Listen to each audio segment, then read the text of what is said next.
Maton, bandeko balali bayilobola muka totondi bino botondi pambate na ngonga oyo toyebi ete bosili bobongisi bivandeli bia bino bozali bongo kozela yeme papa nkusukia muzala panda na ngola liyebo mai na bomo songi ya nzila suka bakoko ye oyo akiti awa omukili mwa Afrika na tina te akoka kokoba mosala moye mosalimaka na 1921 na mfumu Kimbangu nde bongo o mokolo mwa lelo tozali bongo na date ya 6 avril donc exactement lelo tozali vendredi le 6 avril date kani tope mokolo kani mfumu Kimbangu abandaki mosala mwa bango mboka nkamba na yango topusani pembeni na bango mei baye bazali songi ya nzila bazali kokoba na kati ya mosala yango ete tokoka kosola na bango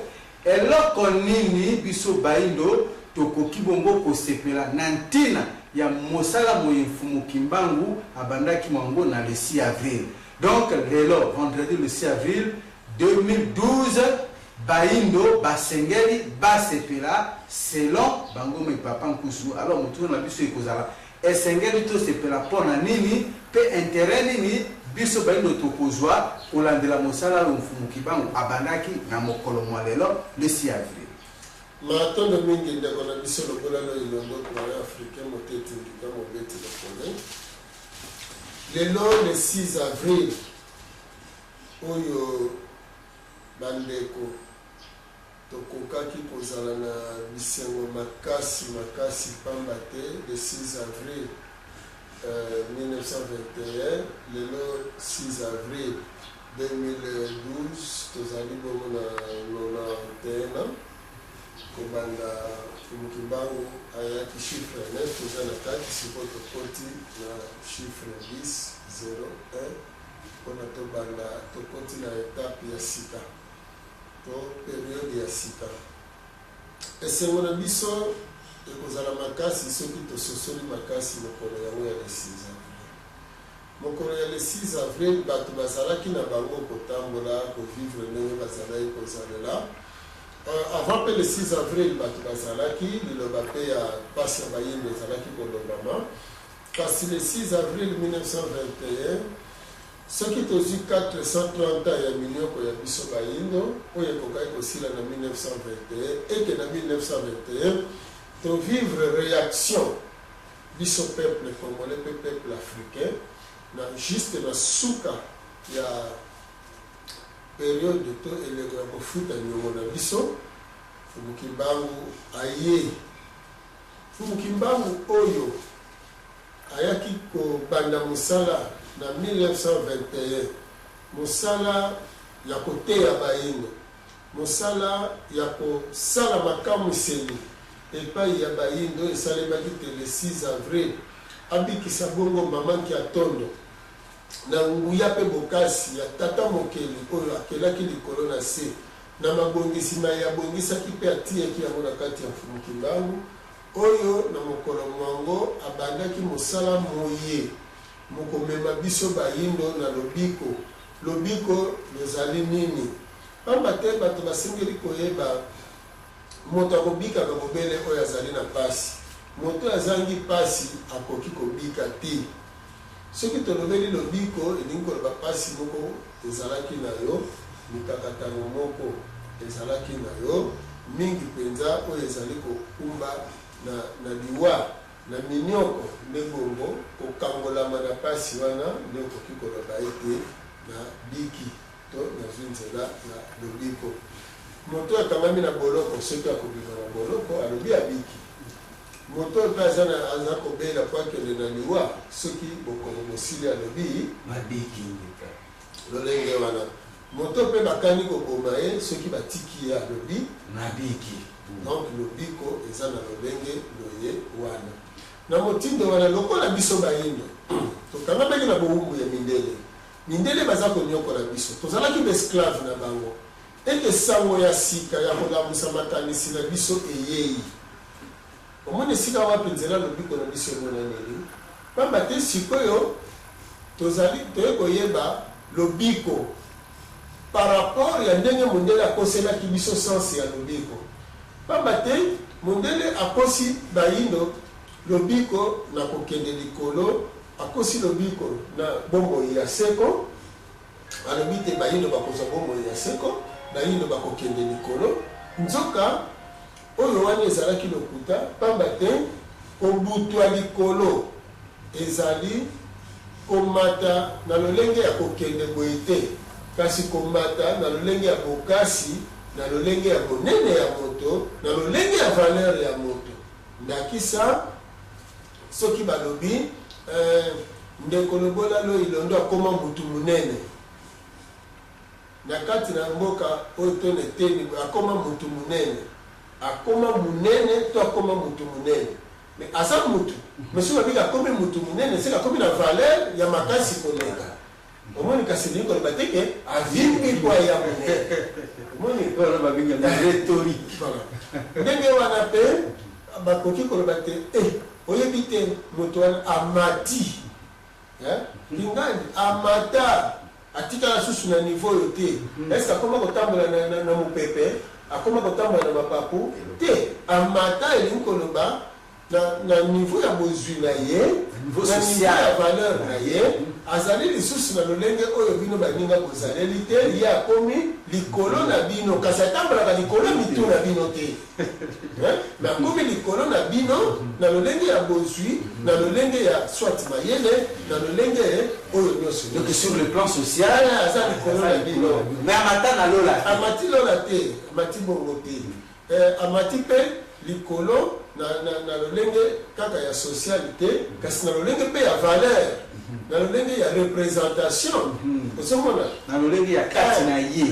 wana nde lolenge wana bato basengeli koyeba ete mfumukimbanga ye mpo alimbolela biso eteni wana pamba te bato bakanisaka soki balobi ke yesu amati likolo bakanisi ke ake likolo nzoka koya koteya bana israele oyo bazalaki na bowumbu nde lolenge wana lokola mission na ye ayelaki atikalaki fidèle na nzambe na bango me akokisaki yango physiquement te nde ntina na balobi amati pamba te akomi réconciliateur ya israele Na nzambe na na nzambe na bango israele ya bowumbu oyo ezalaki na ntango wana bapalestinien bazalaki kokolonize lolenge wana barome pardon bazalaki kokolonize alors na lolenge wana biso bayindo lopo tozalaki kolonize na baeuropéen alors sango ya mfumuki mbangu eye mpona elongola biso na colonisation wana elongola biso na bowumbu elongola biso na lolenge ya kimutu ya liboma oyo moyindo aza na yango wana sango wana ezali sango ya lobiko mpona biso nde ntina wana ezali sango ya esengo na bandi moto aza na prison soki bayebisi ete bayeli esango balobi non basi basali mokanda ya libération soit provisoire na yo to mokanda ya libération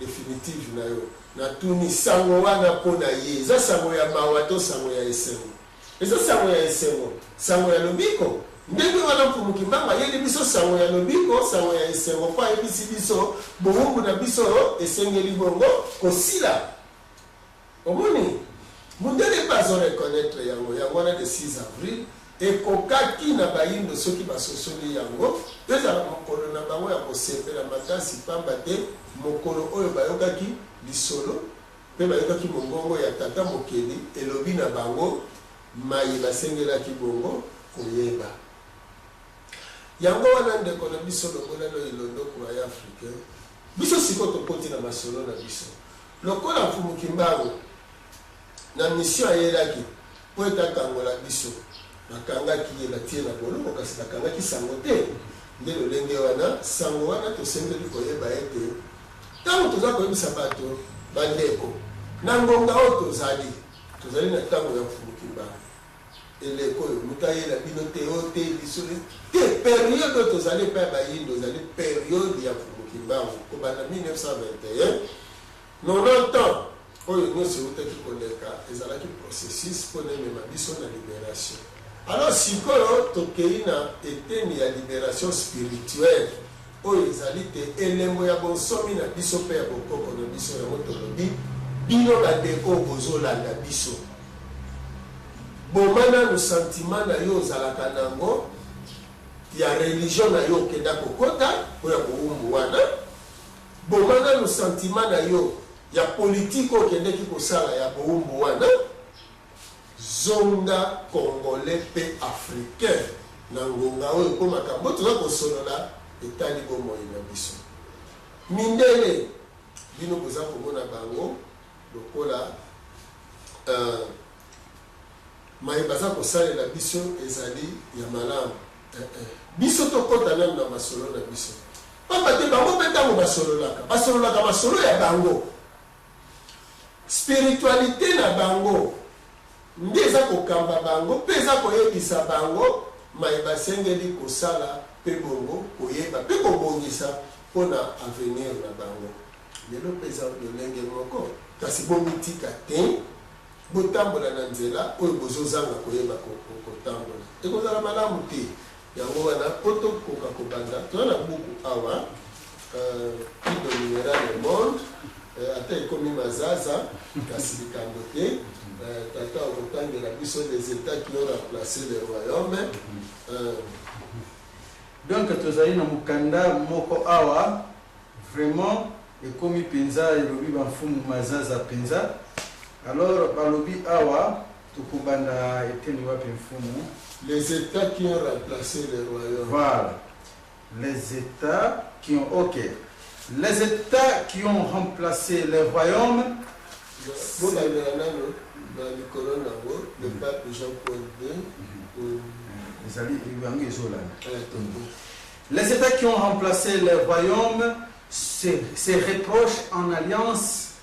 rapprochant en alliance multiple et le pape Paul II a montré que l'Église, le pape Jean-Paul II, oui, a montré que l'Église a souvent son mot à dire. Écoutons le message adressé aux Européens lors de sa visite en Pologne. La tradition chrétienne appartient essentiellement à l'Europe.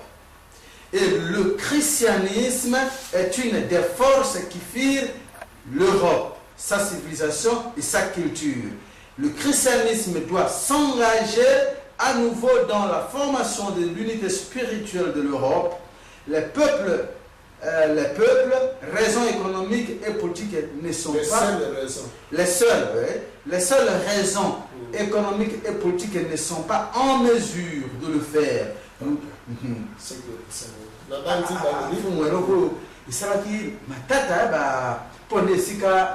Déclaration batomboka ka isika lobela ka pe barabe mabena so sera rappelé la déclaration. OK. Les états les royaumes, hein, les états qui ont remplacé les royaumes.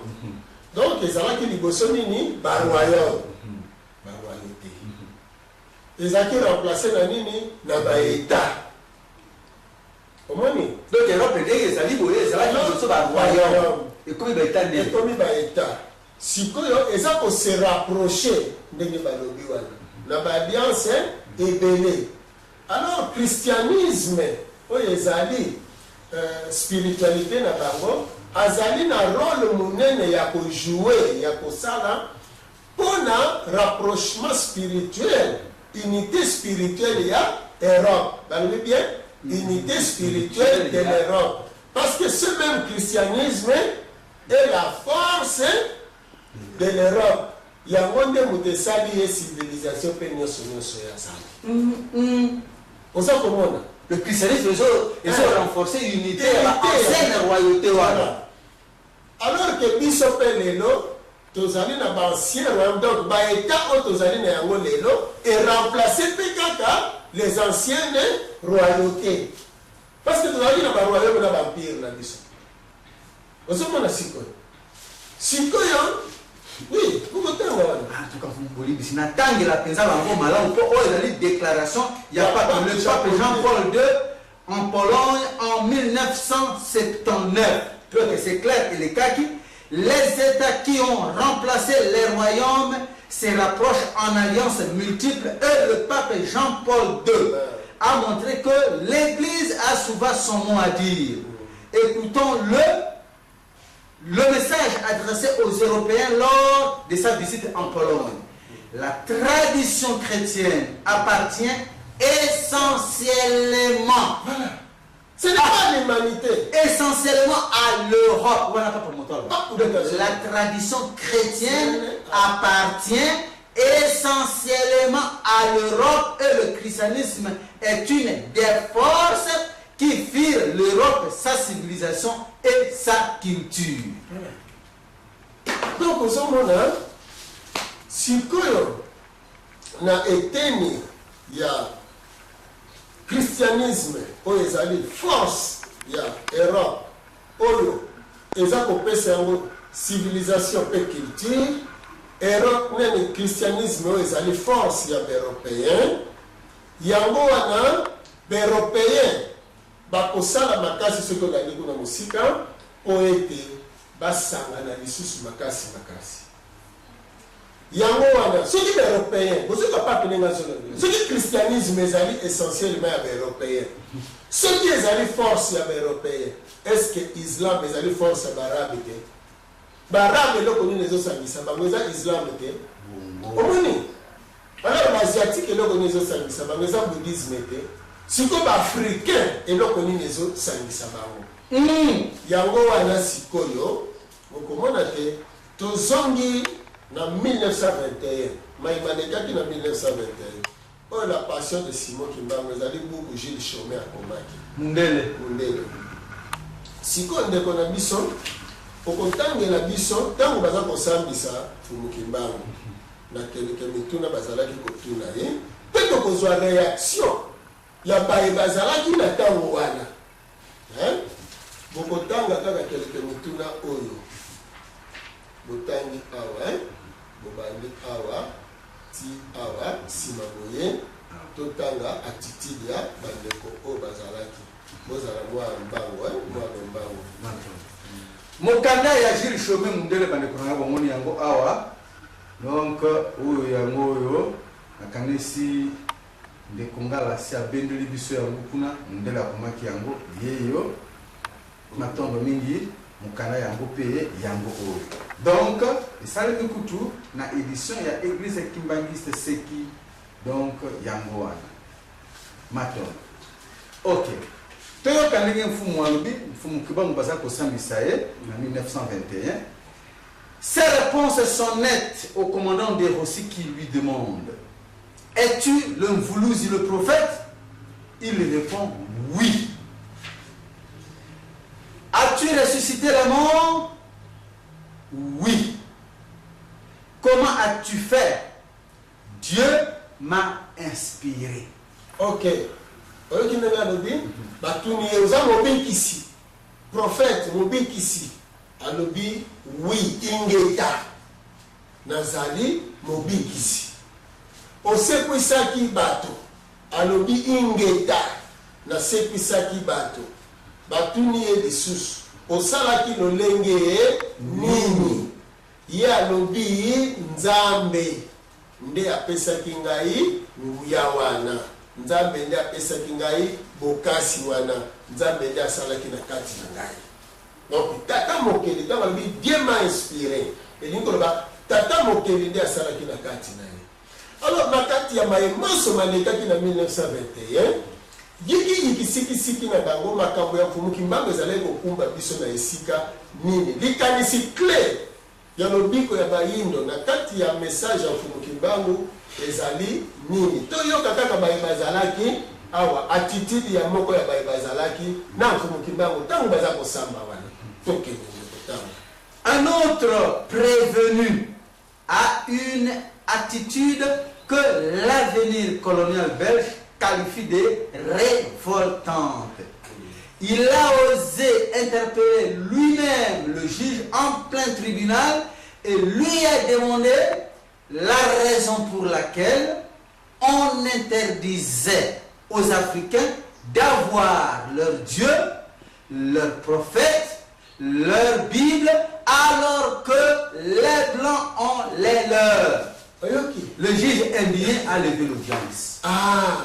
Le comme tout le monde a fumukibango o bakangi bango na fumukimbango oyo aloti message ya fumukimbango oyo azalaki na secret ya fumukimbango tellement kande eleki a interpellé juge yokana interpellation wana bandela kopa ndenge nini baye bazalaki na fumukimbango Bandeko, je rappelle que beaucoup de salés na église kimbangiste et donc édition des églises kimbangiste au tiemo sapi awa donc beaucoup penza et on tient pas na bango mais ils ont les kilangai les autres ça dit le 6 avril mokolo mfumu kibango wa banda musala beaucoup na kanisa de konabiso ngala zu yango kuna bomoni yango et ça na église kimbangiste et qui donc édition mais makamba kokamwa mfumu atalisi biso mutu moko oyo azalaki lokola tazaki disciple ya mfumu kimbangu bakangira mfumu kibangu na kati ya kosambisa wana alobi pe mindela batomboki na maloba na ye yoka maloba wana un autre prévenu a une attitude que l'avenir colonial belge qualifie de révoltante. Et ça, c'est l'avenir colonial belge. C'est ça qui journal. Journal pour rapporter qui va faire wana. Donc, comme le journal, l'avenir colonial. Donc, c'est que journaliste, on attend à commenter qui. Parce que avant Gilles Chaumet, à reprendre ma commis wana. De ce que, à ça, l'analyse. Parce que dans le journal, on est au Malobi. L'un des prévenus qui était avec Kimbangu s'est comporté donc en est révolté. Voilà. Ou bien il avait une attitude révoltante. C'est ça. Alors ce qu'il y a le week-end, avenir colonial a qualifié Yango attitude révoltante. Un autre prévenu a une attitude que l'avenir colonial belge qualifie de révoltante. Il a osé, le prévenu Wana, à l'Obiboye, il a osé interpeller lui-même le juge en plein tribunal et lui a demandé la raison pour laquelle on interdisait aux Africains d'avoir leur Dieu. Donc les Blancs interdisaient aux Africains d'avoir leur Dieu, donc de reconnaître qu'ils ont. Ils ont un Dieu qui les a créés. Voilà. C'est ça. Et les Blancs interdisaient aussi aux Africains d'avoir leur prophète. Voilà. Les Blancs interdisaient aussi leur Voulouzi. Leur Voulouzi. Ok. Les Blancs interdisaient aussi aux Africains d'avoir leur Bible. Alors que les Blancs ont les leurs. Les leurs, il faut que tu en appelles les leurs, c'est que les Blancs ont leur Dieu, leur prophète et leur Bible. Voilà. Alors, si Koyo, Toye, et l'autre, Tozali, Kosembola na Bandeko, les amis Sikote, Mayewana, Oye Lekaki na 1921, Ndenge Nekowana, Oye Azalaki, Namfumu Kimbangu, a interpellé qui juge en plein tribunal, ce qui veut dire en plein jugement. Parce qu'on va trouver en plein tribunal, donc vous allez en plein jugement, vous allez samedi sabango, na kati ya tribunal, tellement motumisi leki, Ndenge Kowana a interpellé juge. Pona nini? Bino. Bozoko ya biso ba indo, tozala pe na nzambo ya biso, tozala pe na Bible na biso, tozala pe na mobikisi na biso, alors que bino ba mindele bozala oya bino. Alors le juge c'est quoi boni pendant que non makambo yendongo a levé séance parce que sinon monsieur est kobima. La secret monsieur est kobima. Alors si koyo bandeko na ngai na 2012 tu vas recevoir na bino na 97 le 27 février ce qui n'a pas sanité le 27 février na Maïmaleka qui na Bruxelles yoka ndenge mondele azoloba par rapport à Maïmaleka qui na 1921 ce qu'on a 97 voilà en 1921 mutumundu mutalobaka na ko interpeller juge Gilles Chaumet a commis yango sikoyo bandela kaka ndeko ngai ko bandela wa ko kusa biso to ko sabino mo ko sika politique là parce que to ko yatina isika ya Bible wana toujours tant qu'on voit Maïmalikaka na Bruxelles, na mariage à maman comme Pachiko. Oh, le peuple de l'église qui baniste ma coma et à mon abou, oh, il y a le soleil apparaît. Autant que la mort, on va vous donner la bombe. J'ai connu votre chef spirituel. On s'était retrouvés un jour ensemble au palais royal. La palais royal. Pendant qu'on a dit que Mfumu Kimbangu, bien que Awa Bakanga Kaye, Awa est dans la prison, mais le miracle moko mindele ba viva ezalaki que va se retrouver quand on a Mfumu Kimbangu na palais royal à Bruxelles. L'église qui m'a dit c'est beaucoup. J'ai connu votre chef spirituel, on s'était retrouvés un jour ensemble au palais royal. C'était un homme d'une autre nature. C'était un homme d'une autre nature. Ce que vous avez fait là ne reflète aucunement sa façon d'être. Avec ce que vous avez fait là, vous ne pouvez pas vous revendiquer de Kimbangu. On voit bien que vous ne le connaissiez pas. Kimbangu était un non-violent. Nous l'avons bien connu puisque nous l'avons suivi depuis 1921 jusqu'à sa mort. Nous avons beaucoup de documents sur lui. Vous savez, il était jeune et beau. Il portait un ruban blanc autour de sa tête. On a des photos de lui. Tant que vous allez le méconnaître, sachez-le que l'Afrique ne s'en sortira pas. Ce n'était pas un homme ordinaire. Ce n'était pas un homme ordinaire, c'est un envoyé divin qui est venu spécialement pour sauver votre race. Le kimbanguisme n'est pas une petite religion, c'est une des grandes religions du monde qui s'inscrit dans le grand courant des pensées. C'est une religion au même titre que l'islam, le judaïsme et le bouddhisme. Cette Bible que vous lisez n'est pas la vôtre. Vous venez nous apprendre le christianisme, mais c'est nous qui vous l'avons apporté. Nous voulons apprendre le kimbanguisme. Ok. Wana ndeko azako s'adresser na bantu mundela s'adresser na bananga ba église kimbangiste.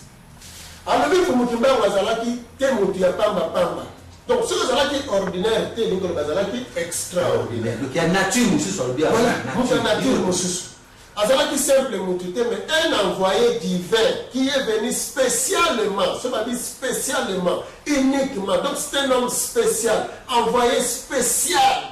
Il y a un mokeli ya keli likolo na se pour na aya ko se manifester et pas ya biso bayindo alakisa et pas na biso bayindo ba capacité oyo tata mokeli atiela biso mabomba ni oto sengeli bongo koyeba na kati na mokili alobi bosakana na kimbangisme te ndenge bande de l'église kimbangiste bazo sakana na kimbangisme parce que le fait ya kosala la Bible ezali ya kosakana na kimbangisme. Alors que les disciples il y a bango Bible. Je comme on vient de confirmer, cette Bible que vous lisez n'est pas la vôtre. Qu'est-ce que vous attendez pour écrire la vôtre? Nous voulons apprendre le kimbanguisme et non le christianisme parce que le christianisme, c'est nous qui vous l'avons apporté. Donc, le kimbanguisme. Alors, le kimbanguisme est pour qui jamais qu'on s'est basé la Bible. Parce que, là, il y a en 1921, au Barcelone, qui n'a pas Kimbangu, dans Koukou. Oui, il y a mission au Yayelaki. Balobi pona nini bozo pimela bayindo bazala pena ya bango nzambe bazala na ya bango Bible bazala na ya bango mobikisi et mondela iko confirmer ngona ngona c'est quand on va s'attaquer na ba église na Belgique pour pas ça bango que non mais Bible wana bozo simbe za binote parce que simba bango ndenge nini pourquoi na zé batema de l'église kimbangiste pourquoi bozo continuer na Bible pourquoi. Et mon candidat, le soleil apparaîtra, il y a bango moko batoumi. On a des problèmes place Ezali siko nini. Botala siko le 6 avril. Mokolo oyo bayindo. Mindeli bazozela bayindo basepela. le 6 avril pour ça l'homme spécial, l'homme extraordinaire, l'homme d'une autre nature. Hein? Pas mon à travers, parce qu'il bien que, sachez-le bien que aussi longtemps que vous voyez l'Afrique ne s'en sortira pas. À quoi s'en sortir, t'es na nini. À quoi s'en sortir, t'es na esika oyo bakanga ye. Esika wak dans la charte de l'impérialisme, na introduction. La commission constitutionnelle ayant siégé dans une capitale du monde du 18 juin au 8 juillet 1888 a proposé ce qui suit. Tous les impérialistes du monde, par référendum constitutionnel organisé le 25 août 1888, ont adopté préambule proclamant notre adhésion à la charte de l'impérialisme et à la déclaration universelle des droits de l'impérialisme, soucieux de maintenir les pays du tiers-monde dans la misère. Soucieux de quoi? De maintenir les pays du tiers-monde dans la misère.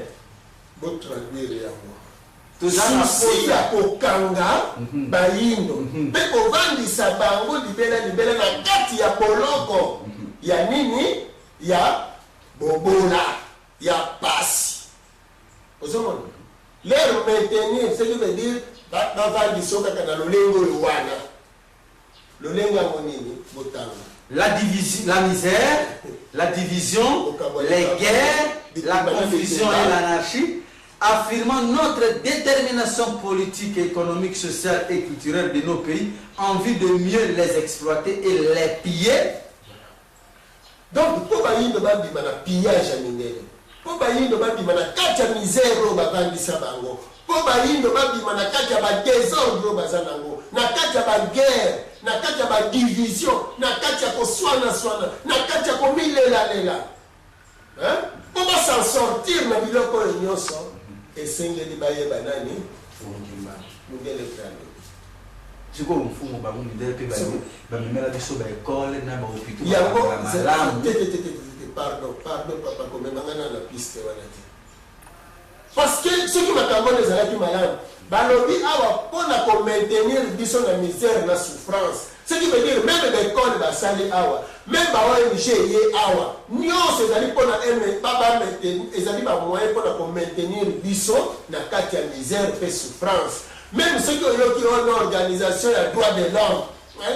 Donc nyonso biloko wana nyonso. Donc ça ne sert à rien. On parle, on nie. Parce que balobi bien faut s'en sortir kaka dans Mukimbangu. Et comment ceux qui te luki to yeba notre message, hein? Donc avoir notre Bible, c'est ce qui veut dire tous un message ya biso. Tokumisa nzambo ya biso. Tokumisa Mukimbangu ya biso. Ndelo lengo na kati ya Mukimbangu to koyeba mabomba mi nyuso oyo e bomba mi parce que ceux qui to lali Mukimbangu et la période na ye otokomi le christianisme ezali force ya mindele oyo ezosalaka badomine nango mokili. Il aurait fallu pour Mukimbangu asala par tous les moyens, hein, en tant que force libératrice ya biso bayindo. Il faut akendeko kosala nyonso mpona christianisme wana ezala esika nango soki basimbi yango kaka ça sera fini de christianisme. Mundele alobi nini tozongi awa christianisme ezali force ya bamindele omoni mais ils appellent la faiblesse na moko ya makasi. Quelle est cette faiblesse? Zona nokaka eteni oyo nous avons remis les cahiers. Nous avons remis les cahiers de Finangani et certains documents à votre chef spirituel.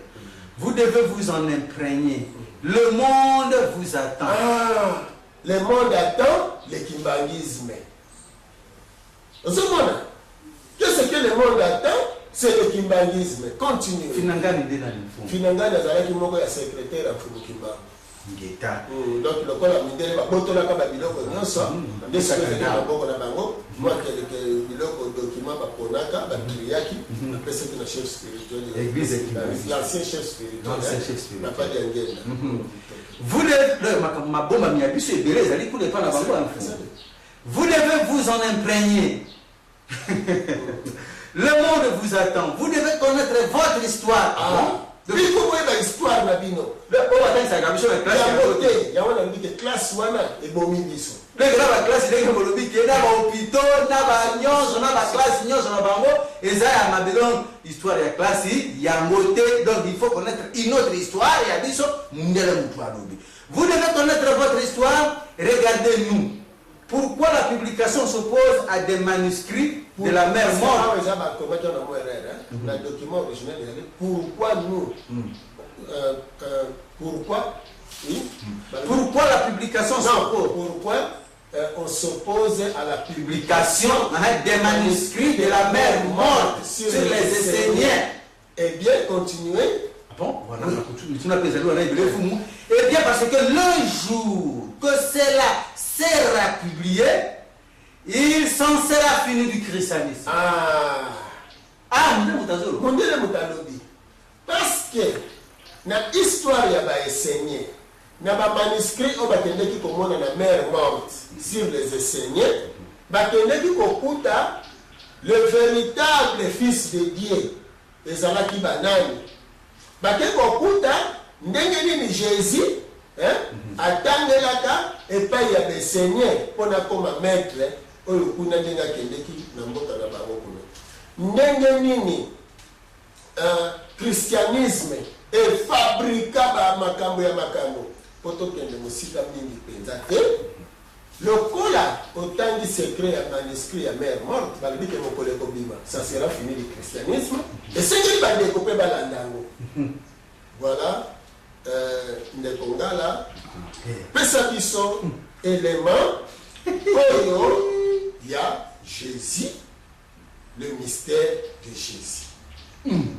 Parce que kuna nde mindele bango moko balakisi maye ya mère morte na élément toujours na élément oyo tolingi tolanda sikoyo Ndekongala zungu tiela biso na première tiela biso élément on a sorti le binini sur le mystère de Jésus.